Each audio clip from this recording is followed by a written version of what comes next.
Um, so next up is Bill Walker, who for nearly 20 years has been an Article 5 convention advocate. He helped co-found the first national nonpartisan group, Friends of the Article 5 Convention, which is dedicated to causing Congress to call a convention.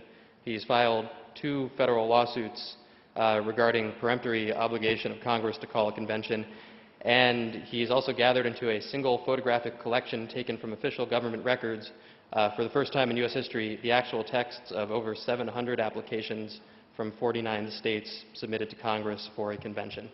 So, Bill, please.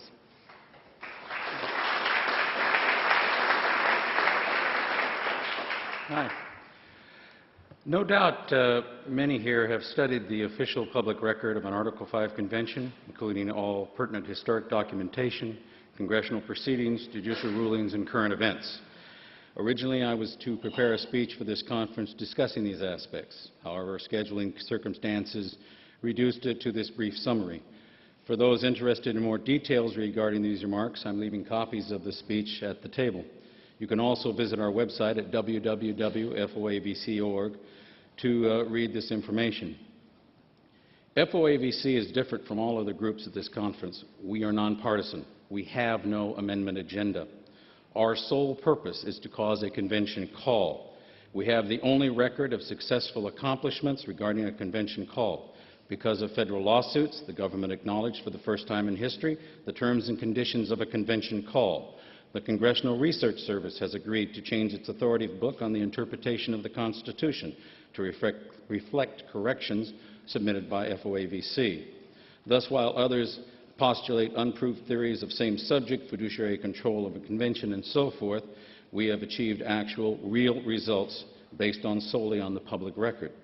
As to current events, I'm sure all are aware that Mr. John Guise of Georgia, who is not a member of FOAVC, filed a criminal complaint in July with the Department of Justice against all members of Congress for the violation of oath of office for refusal to call a convention based exclusively on FOAVC information.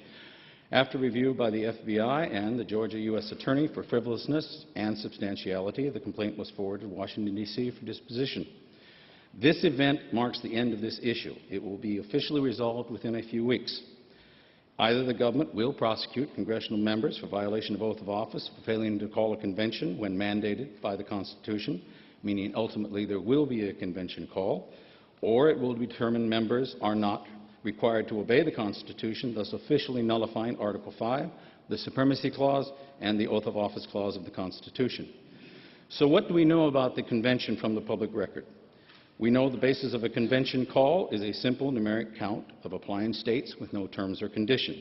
This, of course, is based on Hawk v. Smith, 1920, and United States v. Sprague, 1931, where the court ruled states operate under the federal Constitution when engaged in the amendment process, cannot alter that process, and that there are no rules of construction, interpolation, or addition permitted in Article 5.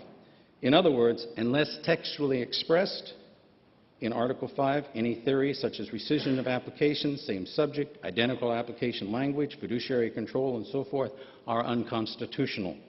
We know, as the President cannot participate in the amendatory process as specified in Hollingsworth v. Virginia, 1798, and Congress is forbidden by the necessary and proper clause, that there is no federal legislative control of the convention. We know the public record proves 49 states have submitted over 700 applications for a convention call, first reaching the required two-thirds mark in 1908. The applications can be read at our website. We know the call is peremptory. Congress cannot legally refuse to call. Thus, we know a convention call is mandated now, not sometime in the future.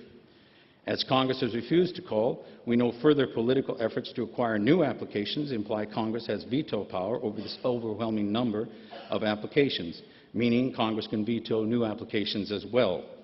Therefore, we know it is a waste of political capital to seek new state applications.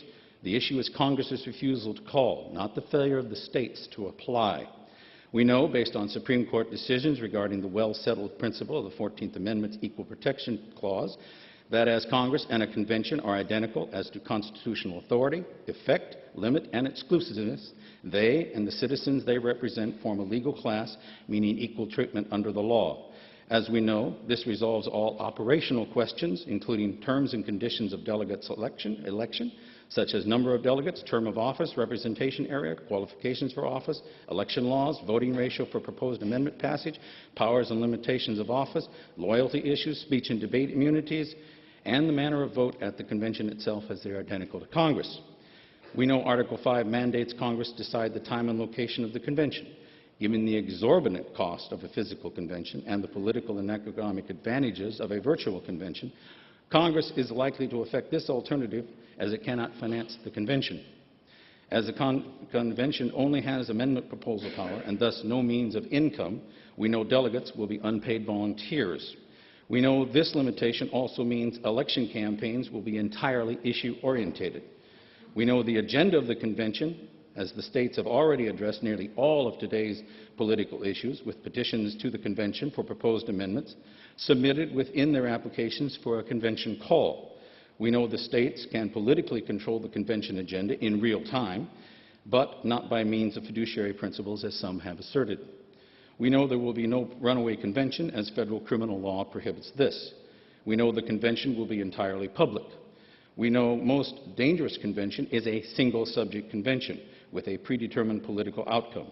This kind of convention means exclusion of all political opposition and offers no reason for citizen participation of all issues are predetermined, thus excluding debate and vote. Such a convention violates the Speech and Debate Clause as well as Article 5 and therefore is unconstitutional. In sum, we know a convention is just like Congress with all significant aspects. Thus, there is no real obstacle to holding a convention. What about the question before this panel? The actual question, of course, is not political support of a convention, but whether to politically support giving the government official veto authority of the Constitution. As the DOJ will officially resolve this question shortly, there really is nothing to decide. If the government prosecutes for this documented violation of oath of office, public confrontations with members of Congress of their assumed right of veto are in order. Such confrontations will bring about a convention call.